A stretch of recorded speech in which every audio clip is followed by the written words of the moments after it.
Hi everyone. My name's Kavita, and I'm a postdoc at the University of Illinois at Urbana-Champaign. And I'm going to start running these student seminars for the Rise Hub.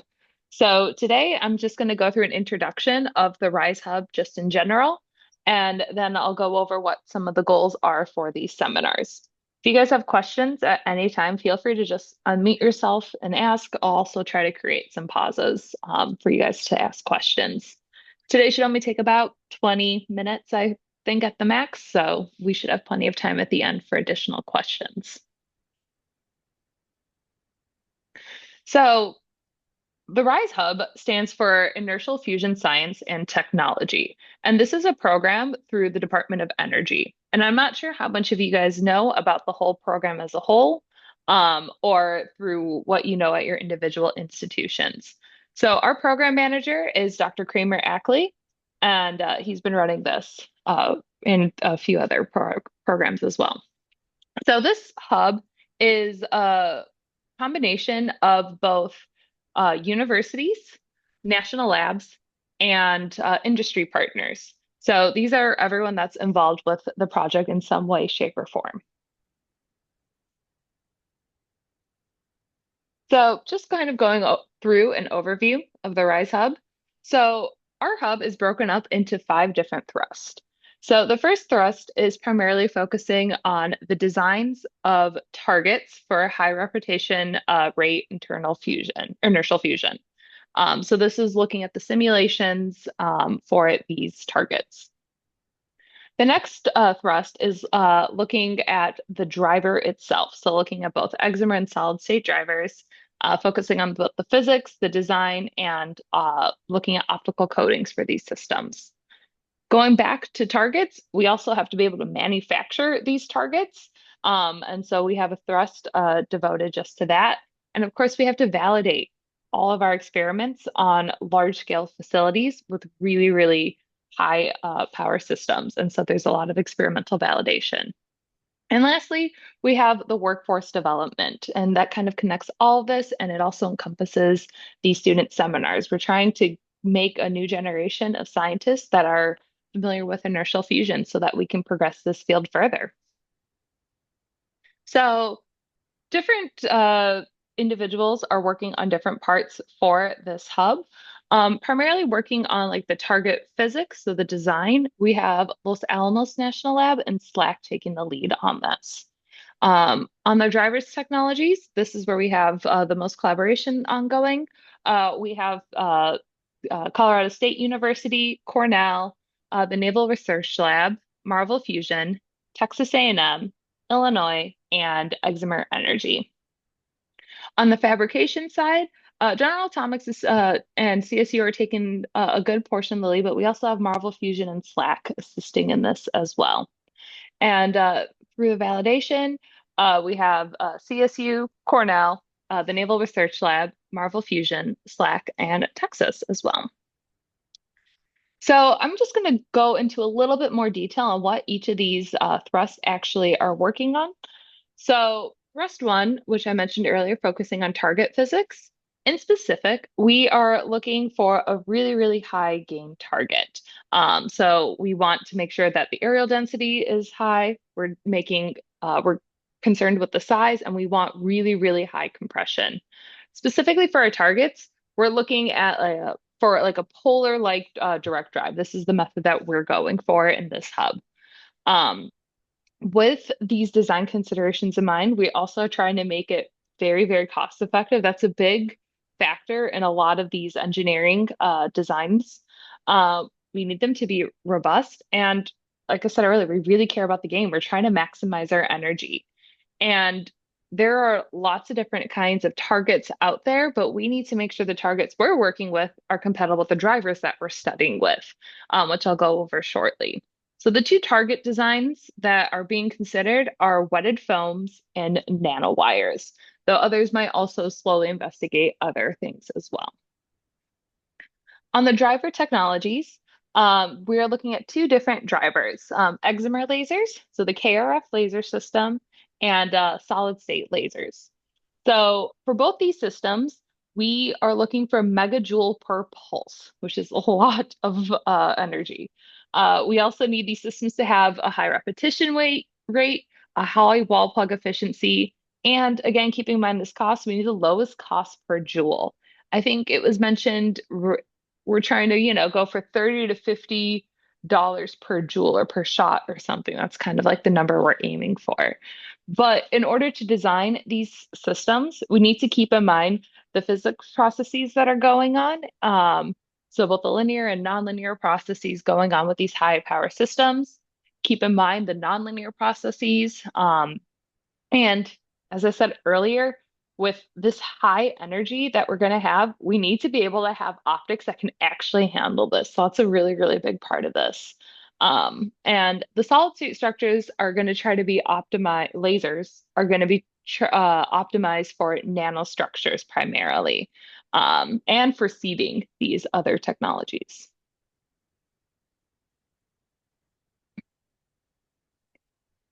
Going back to some of the target stuff, so while we do have target design, we also have to be able to make the targets. And that is a really interesting engineering process. So we're looking at manufacturing methods, both for the wetted foam capsules, which is primarily led by General Atomics, and then the nanostructure arrays, which Marvel Fusion and CSU are working on. And so while we have the design and simulations going on, we are actually getting feedback, constant feedback with the earlier thrust to keep iterating and learning how to make different structures and seeing what is and isn't feasible. And keeping in mind the cost too and the pain it is, because we need to be able to mass manufacture these at the end of the day. And we have to be able to actually confirm what we're making. So see, are these actually going to work for a fusion experiment?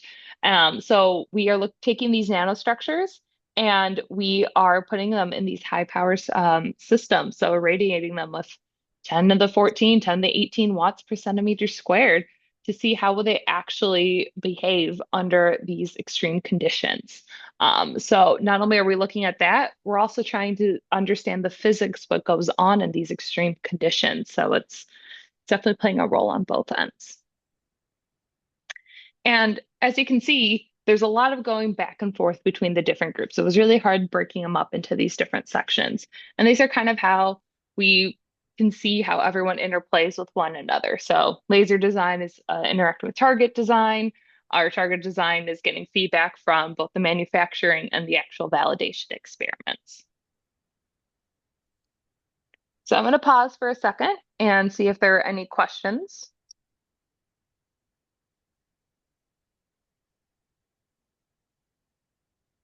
And I'll be honest, I'm an expert or closer to an expert in the driver side, not the target side. So if I don't have an answer to your question, maybe someone else on the call does.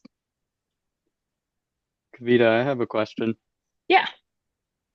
When you were talking about direct drive, you Mhm. said we were attempting to do polar direct drive. What do you mean by that?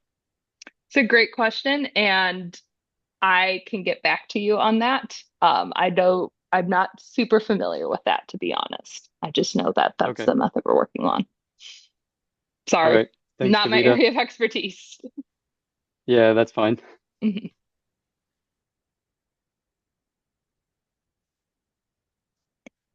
So, what are these goals for the seminars that we're planning on hosting? So, at the end of the day, what we're trying to do is we're trying to make sure that all of us are able to be able to contribute to this field as a next generation of science and scientists and engineers. So, one of the goals is to try to gain a broader understanding of IFE as a whole. Lots of times with such a big project such as this, we tend to be focused on our small little areas. So it's really good to see what is going on, which is also contributing to learning about other fields in IFE. So looking at the big picture and seeing what others are doing in IFE. With that, we also want to be able to communicate with one another and have conversations to advance this field. So we want to be able to look at and we see that there's a lot of interplay ongoing with one another. So being able to talk and have conversations to start pushing this field forward. With that, as we're working in these smaller areas, sometimes we need to see how our work fits in with others. So while, for example, I'm working on the KRF technologies, it's important to see how the solid state drivers can also play a role, or how this target design might contribute to some of the considerations I'm making with the laser. Now, in addition, we have all these great ideas. We need to be able to communicate to one another. So, being able to practice our presentations and learning how to communicate with one another in a broader field, because we have a great diverse group of individuals. And we also just want to connect with one another in the field. That's a really important part, building these connections. It'll not only help us further as scientists, but also make this work more fun. So for these presentations, um, for these next upcoming months, I'm hoping to have them be around 45 minutes to allow for about 15 minutes of questions. The presentations are shorter, that is not a problem at all. I just don't want them to run over time. Um, as I mentioned earlier, we have a wide breadth of individuals with different scientific backgrounds. So we have people from physics, chemistry, and engineering. So keep in mind that not everyone knows exactly what you're talking about. So avoid using jargon. Um, don't assume that everyone knows exactly what you know. So, for example, if I were to give a presentation on the KRF laser, I would first probably have a slide explaining what is an excimer system. Um, you can use this presentation as an opportunity to teach others about your work. Of course, we would love to see new data, but also let's teach someone about some of the basic physics. Stephen's question earlier about polar like direct drive, I wasn't able to completely answer that. So that's something to think about, like how could I actually teach someone about this? And use this as an opportunity to learn. So while you're making your presentation and talking about it, see if you can also just learn and connect it to the other fields in IFE and have conversations about this. So I'm still working on securing our first speaker. So if there's anyone else that would like to volunteer and be a speaker, by all means, they're welcome to. But I will work on grabbing our first speaker for the second week of March on that Thursday. And with that, let me take any final questions.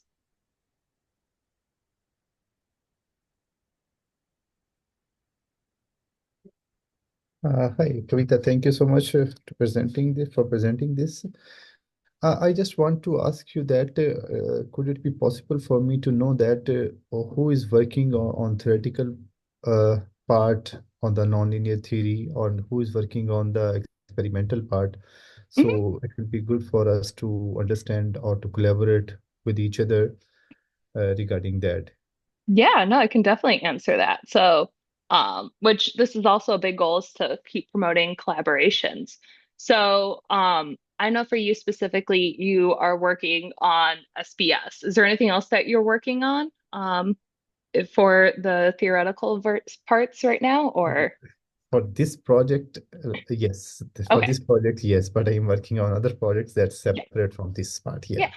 So, a lot of our simulations are being done by both Texas A&M and then Cornell. You guys are both the leading fronts on our simulations. They are looking at the Stokes field. I know that, and trying to get it from 1 to 2D to 3D.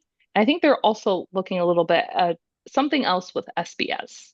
I'm not entirely sure. I unfortunately missed last month's meeting, so I can't give the most up-to-date information. So Gennady is the one leading that, and I could put you in contact with this postdoc if you would like. If you shoot me an email afterwards, I can definitely do that.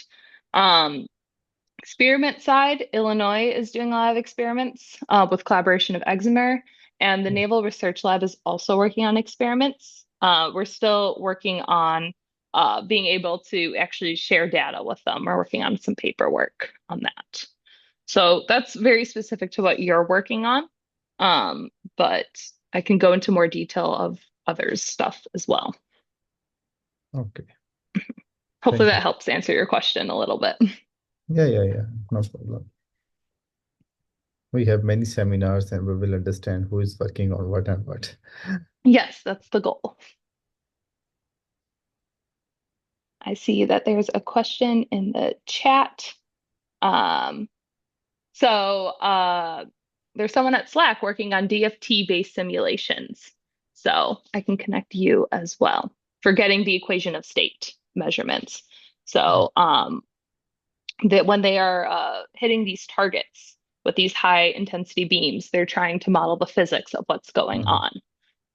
So if that's something that you are looking at, let me know and I can put you in contact. Yeah, sure. So shoot me an email because I will forget otherwise.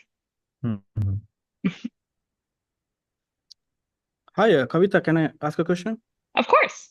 By the way, I'm AJ. I'm from A&M, and I remember seeing you and Dr. Eden did Mhm, few talks here, actually. Those are nice, and this is a really nice thing to even start the seminars. This is nice. mhm, So I was looking for this eczema, the krypton fluoride, and then applications related to fusion, like published papers, but mhm. still I couldn't find like up to date. If you have any, can you please share or? That is a wonderful question. And the truth is, there aren't any up-to-date papers on the. So NRL, let me rephrase this. NRL has updated papers. Matt Wolford's probably the name you want to look for in his group, but there aren't too many updated papers because the funding for excimer lasers was cut in the 90s. So the only group really working on excimer lasers is NRL. So if you shoot me an email, sorry, I just about saying shoot me an email, but I can definitely give you some papers on Matt Wolford's and his group at NRL. But yeah, there aren't too many up-to-date papers on it. So you aren't doing anything wrong. Okay, then I'll And shoot Matt you. Wolf, Sure, yeah, thank you. and Matt Wolford is who we're working with at NRL. So he's super nice and everything. What's the name again? Sorry, Matt Wolford. Matt Wolford. Okay, I'll check it. Yeah. Thank But I can definitely send you a few. Thank you. Mhm.